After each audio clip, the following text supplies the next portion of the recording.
Welcome back for this next lecture for the refrigeration and air conditioning. Till today we have discussed the unit of refrigeration, coefficient of performance, then the comparison between heat engine, heat pump and a refrigerator. After that we have discussed the most important cycle, that is a reverse Carnot cycle. Then we have taken few numericals. Now today we will discuss next point, that is a Bell Coleman cycle.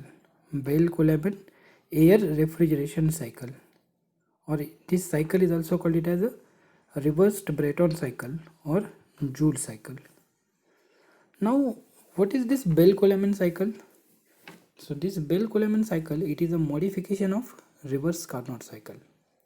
So please memorize the limitations of reverse Carnot cycle. What are the limitations of reverse Carnot cycle?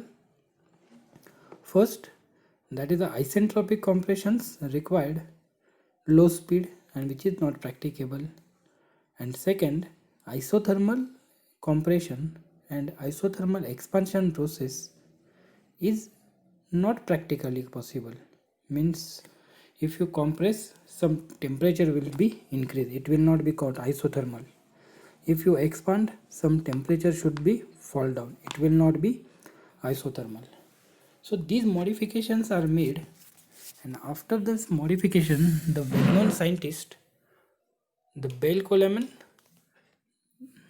has developed the new refrigeration cycle which is called it as a Bell Coleman air refrigeration cycle. So if you observe the figure, the Bell Coleman cycle is consist of four main components: air compressor for compression, air cooler for cooling process, air expander which is used as an expansion device, and a cold chamber. That cold chamber is also called it as a refrigerator or refrigerating space. So if you take the plot PV and TS diagram, this PV and TS diagram will look like this: PV and TS. Now what happens? This Bell Coleman cycle is consist of four processes: process 1 to 2, 2 to 3, 3 to 4 and 4 to 1. The process 1 to 2 is a isentropic compression process. Process 2 to 3 is a constant pressure heat rejection process. Process 2 to 3 to 4 is isentropic expansion process, and process 4 to 1 is isentropic or constant pressure heat addition process. Now if you look at the schematic and PV and TS diagram, you will observe that when the working fluid used in this Bell Coleman cycle is air. So first we will start with the compressor. So one process 1 to 2, it's a isentropic compression process. Now what happens in this process? When the air enters inside the compressor, compression action takes place, and due to this compression, high pressure and temperature of air is increases. So as a result of this compression, at point 2 you will observe high pressure high temperature air. This high pressure high temperature air is goes to the cooler. So process 2 to 3 is a constant pressure heat rejection process. Our second device is the condenser device. So the high pressure high temperature air, when enters into the condenser, at that time the cooling action is takes place. There is actually not condenser. If you take the condenser, it will be the more part. So we will take a cooler. So this cooler is just lower down the temperature of air, and the pressure is maintaining as it is. So this process is a constant pressure heat rejection process, because the high pressure high temperature air, which is, it rejects heat in this cooler, and there is again the cooling arrangement is there for the maintaining the constant temperature of the cooler. So the circulation water is there. Now due to this cooler, the high pressure high temperature air becomes high pressure low temperature air. Why? The pressure is remains constant high and the temperature is just high temperature to low temperature. So at point 3 high pressure low temperature air is observed. Then this high pressure low temperature air is passes to the expander. So now what is the function of expander? It is totally reversible to the compressor. So it lowers down the temperature as well as pressure. So when high pressure low temperature air enters into the expander, isentropic expansion takes place, and due to this isentropic expansion, pressure and temperature of air drastically reduces. So at point 4 low pressure very low temperature, just remember this point. At point number 3 you will have high pressure low temperature air, and at point number 4, which is exit of expander, you will have low pressure very low temperature. High pressure is goes to the low pressure, and the low temperature which becomes very low temperature after the expansion. So this low pressure very low temperature air is further passes to the refrigerator, or it is called it as a cold space. Now in the refrigerator there is one another circuit solution which is having the heat, that is a brine. Brine is a hot solution. When at this low pressure very low temperature air goes into the refrigerator, at that time the refrigerator initially consists of high vapors or hot air. So when there are hot air and cold air, heat exchange processes takes place, so that the pressure is constant and the just temperature is increases. So again at point number 1 you will observe constant low pressure low temperature air. So if you observe, the pressure is similar. Constant pressure heat addition process is there. Process 421 is constant pressure heat addition process. I will once again read this point. Bell Coleman cycle is 4 processes are there. Process 1 to 2 is isentropic compression, in which pressure and temperature increases. Process 2 to 3 is the constant pressure heat rejection process, in which pressure is constant, only temperature is reduced. Process 3 to 4 is isentropic expansion process, in which expansion takes place, means pressure is reduces and temperature is again drastically reduced. And in the refrigerator, constant pressure heat addition process, heat is added inside the system and the cooling effect is given to the room. So in the refrigerator, pressure is constant and very low temperature becomes low temperature as it absorbs the heat. So similar process is shown on the PV and TS diagram.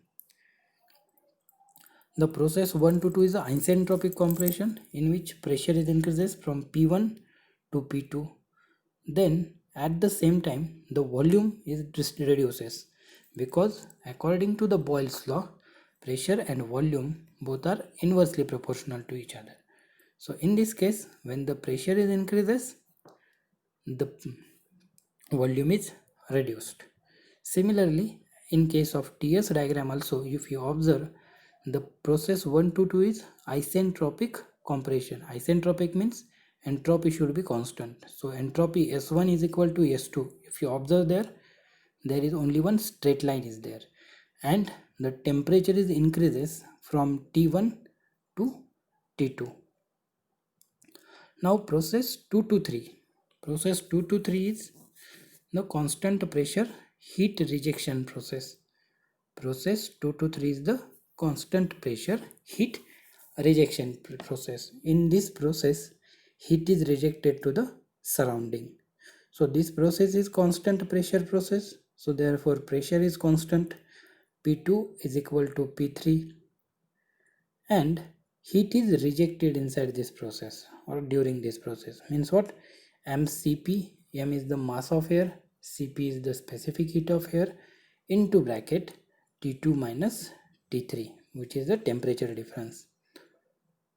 2 to 3 is the constant pressure heat rejection process, and how much amount of heat is rejected?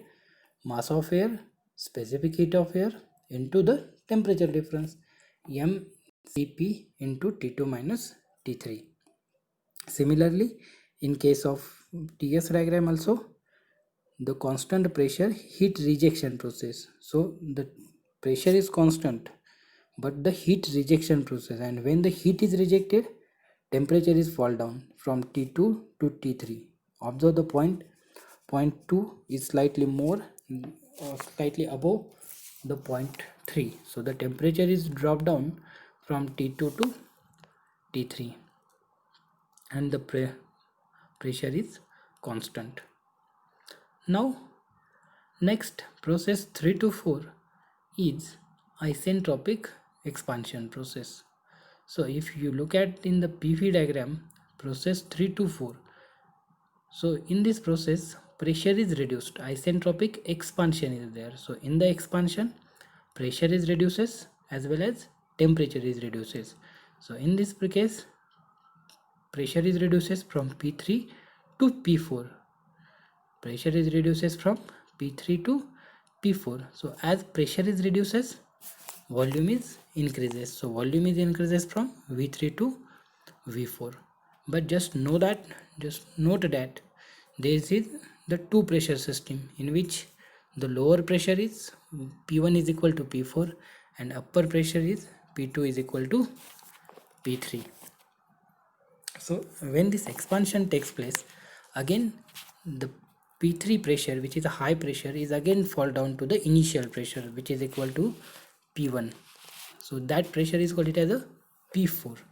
Similarly, in case of TS diagram, also we can show that by this vertical line, the temperature should be fall down, and this process is isentropic expansion process. So during this isentropic expansion process, drastically temperature drop takes place. So if you observe there, T3 to T4, this is a straight line, and the temperature falls from T3 to T4. And the next line, next process, that is process 4 to 1. This is a constant pressure heat addition process. Constant pressure heat addition process. In this constant pressure heat addition process, heat is added inside the system. In the previous 2 to 3 process, heat is rejected from the system, and during this 4 to 1, heat is added inside the system. This process is constant pressure heat addition process. So constant pressure, so P4 is equal to P4, the pressure should be constant and heat is added, so the volume is just only increases from V4 to V1. Hence now same plot is on the TS diagram. So constant pressure process is constant pressure heat addition process. So due to the heat addition, temperature is slightly increases from T4 to T1. So in this process, the heat added during 4 to 1 is again mass of air, Cp, specific heat of air, into temperature difference is here T1 minus T4. T1 minus T4. So this is all about the Bell Coleman cycle. Just remember the most important part is this is the modification of reverse Carnot cycle. This is the modification of reverse Carnot cycle. Two isothermal processes of reverse Carnot cycle gets replaced by two constant pressure processes in case of Bell Coleman cycle. So here instead of isothermal compression, constant pressure heat rejection process is there, and instead of isothermal expansion, constant pressure heat addition process is there. So this is only the difference in this Bell Coleman cycle. In the next slide part, we will discuss the how the COP of Bell Coleman cycle is calculated.